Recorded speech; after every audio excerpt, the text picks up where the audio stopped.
Müəllif Salam Qədirzadə. Sevdasız aylar 5-ci hissə. Əziz dinləyicilər, əgər mütaliəmiz könlünüzə oxşayırsa, zəhmət olmasa kanalımıza abunə olun ki, başqa dinləyicilərimiz də mütaliəmizdən zövq ala bilsinlər. Məni fikir götürdü. Ürəyimdə sevinclə həyəcan bir-birinə qarışdı. Qəribə hala düşdüm. Həyatımda ilk dəfə idi ki, belə məktub alırdım. Məni dəlicəsinə sevən kim idi? Vahid, Valeh, Vaqif, tanıdıqlarım adları yadıma saldım.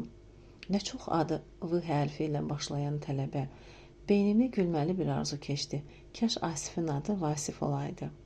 Yenə onu xatırladım. Sən Titisən. Titi özünsən. Oşan bir qəhqəhə çəkdi. Ay qız, heç bilirsən Titi nədir? Yox. Panamada 12 yaşınacan bütün qızların adı Titi olur. Yəni çiçək. Bu, onlarda bir qaydadır. 12 yaşından sonra qızların əsl adını qoyurlar. Əvvəla, bura Panama deyil, Azərbaycandır. İkincisinə qalanda isə mənim 12 yox, 19 yaşım var, aydındır. Ancaq sən yenə Titisən. Ona görə ki, qəlbin hələ də 2 yaşındakı uşağınki tək safdır, təmizdir. Billur kimi aydındır. Xeyr, qəlbimdəsən, gözlərindən oxuyuram. Axı mən bu Asifi yenə unuda bilmirəm. Adı dodaqlarımda nə üçün belə alışıb yanır? Qırmızı məktubu 2-ci, 3-cü, 5-ci dəfə oxudum. Elə güman edirdim Asiflə aranızda nəsə var. Sonra özündən dolayısıyla soruşdum. Onun sənin haqqında başqa heç bir fikir olmadığını öyrənəndə sevindim. Bu cümlələr neştərə dönüb ürəyimə saplanırdı. Əhvalım dəyişmişdi. Çarhovuza əncir ağacından beşbarmaqlı pəncərəyə oxşar saralmış bir yarpaq düşdü.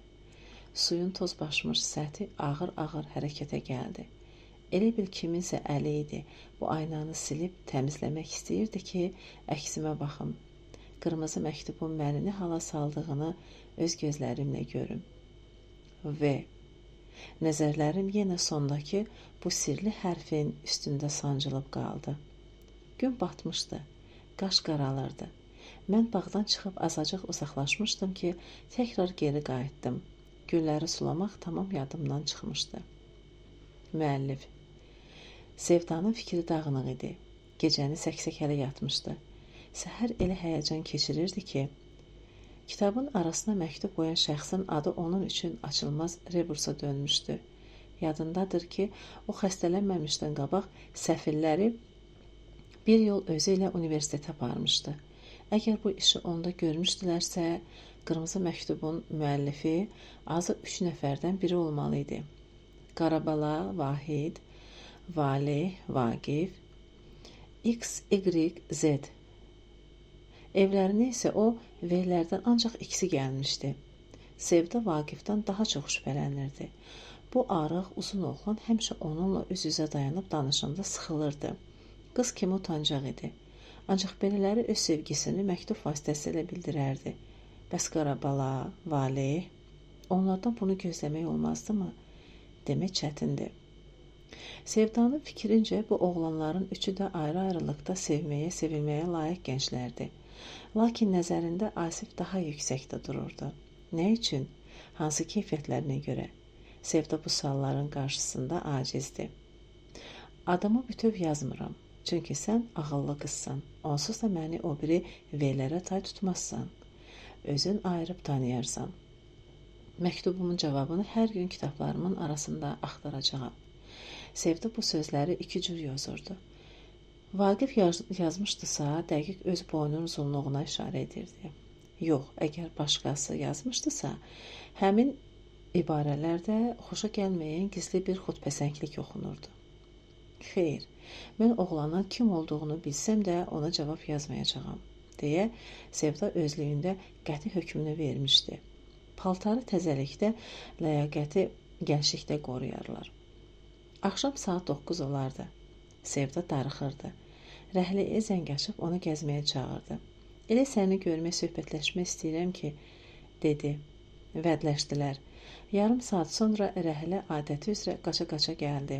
Salam, axşamın xeyir. Əvəzinə göz dəyməsin, qəşəngsən deyib Sevdanın qoluna girdi. Rəfiqələr sahil bulvarına yollandılar. Hava təmiz idi. Yarıqaranlıq xiyabanlara küknar, şam, zeytun ağaclarının ətri yayılmışdı.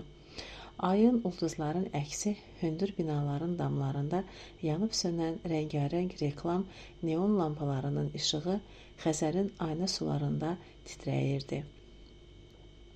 Adamlar sanki gecənin romantikasını pozmamaq üçün astaca gəzişirdilər, yavaşdan danışırdılar. Rəfiqələr pilləkənləri enib sahilə çatdılar. Sevda birdən dayandı. Üzünü dənizə tutub uzaqlara baxdı. Rəhlə də ayaq saxladı. Limandakı gəmilərin hansındansa ürəyi riqqətə gətirən Füzuli kantatası çalınırdı. Musiqinin xoş, həzin sədaları bulvarın fazalarında qanatlanırdı. Rəhlə, eşidirsən? Bəs necə? Mən bunun dəlisiyəm. Gözəl əsərdir. İnan səhərəcən dinlərdim, yorulmazdım. Musiqi sanki tədricən aşağı enib Xəzərin sularına qarışaraq əridi. Qızlar yollarına davam etdilər. Sevda ilə rəhlədən qabaqda 2 nəfər gedirdi. Biri hündür boylu idi. Qara şlyapa qoymuşdu. İkincisi nisbətən gödək. Başında çal papaq vardı. Sevda onları tanıyırdı. Şlyapalı rəssam idi. Keçən ay universitetin akt zalında tələbələrlə görüşü keçirilmişdi. Həmin çal papaqlı tənqidçi də özünü təriflətməyə gətirmişdi. İndi şlyapalı tez-tez ehtiyatla dala baxaraq kimisə ardınca kəsib doğrayırdı. Ağzından su düyü gələn bir uşaq o qədər adamın arasından durub mənim əsərimi pisləsin. Ölmüşəm məgər. Görər ona nə divan tutturacağam. O Namazovdursa, mən də Cəbrayılzadəyəm. Sən səbr elə, heç qanını filanı da qaraltma, deyə çapapaqlı da ətrafına boylanıb dostuna ürək-dirək verdi. Mətbuatda sənin heyfini ondan almaq lələşinin boynuna. Bax, bu saat restoranda yediyimiz o halal çörəyə and olsun ki, günü sabah Namazovun haqqında öldürücü bir məqalə yazmasam nakişiyəm. İnanıram, sən çörək itirən oğul deyilsən. Yaz, lap atasını da yandır. Göstər qələminin gücünü. Qoy bilsinlər ki, biz də bizik. Özümüz də ayağıq, yatmamışıq. deyə öskürdü. Qızlar addımlarını yeyinədib onları ötdülər. Ancaq arxadan elə səsləri eşidilirdi. Yaz, lap möhkəm yaz, anasını ağlat o Namazovun. Qoy infarkt vursun onu. İndən sonra yerində fərağat otursun. Tənqid eləməyi axtarsın, özünə ayrı adam tapsın. Rəfiqələr başqa xiyabana döndülər. Bulvarın havasında nə vardısa, burada gəzməyə çıxan yaşlı kişilər elə onun bunun dalısınca danışırdılar. Yenə irəlidə gedən 2 şlyapalı kim üçünsə suiqəst hazırlayırdı. Sevda ilə Rəhlə dodaq büzüb təəccüblə bir-birinə baxdılar. Bunlara nə olub belə? Fəvarəli hovuzların arasında, söyətlərin çətirli altında qoyulmuş skamya boş idi. Keçib orada əyləşdilər. Sözə birinci Rəhlə başladı. Nə yaxşı məni evdən çıxartdın Sevda, çoxdan da buralara ayağım dəymirdi. Gözəldir. Papam hər dəfə eyvanımızdan sahilə baxanda deyir, bulvarı abad eləyənin dədəsinə min rəhmət, zövqlü kişidir. Rəhlə təsdiqlədi. Hamı öz işində onun kimi olsaydı, indi Bakı cənnətə dönmüşdü. Hovuzun dibindəki əlvan lampaların işığı növbə ilə dəyişdikcə fəvvarələrin mirvari damcılarından havada yaranan nəhəng büllur vazlar rəngdən rəngə düşürdü. Göy, sarı, qırmızı, yaşıl. Qızların sifətində sanki qövs-i güzeh gəzirdi. Sakitcə oturmuşdular. Yağışı xatırladan əhəngdar su şırıltısına qulaq asırdılar. Sükutu yenə Rəhlə pozdu. Sevda, hərdən öz-özümə fikirləşirəm. Görəsən həyatda gözəllik, məhəbbət, musiqi olmasaydı insanlar nə eləyərdilər? Nə eləyəcəkdilər? Vəhşi kimi yaşayardılar. Doğru deyirsən. Məncə məhəbbətsiz heç gözəlliyi, musiqini də duymazdılar. Göz dəyməsin, qəşəngsən. Soruşmaq ayıb olmasın, bunları sən hardan bilirsən? Sevda Gürşad bir qəhqəhə çəkdi. Mən insan deyiləm, ürəyim yoxdur. Onu şübhə eləmirəm, deyə Rəhlə rəfiqəsini hədəfə götürdü. Bəs o ürəkdə necə? Sevgi var? Hələlik yox.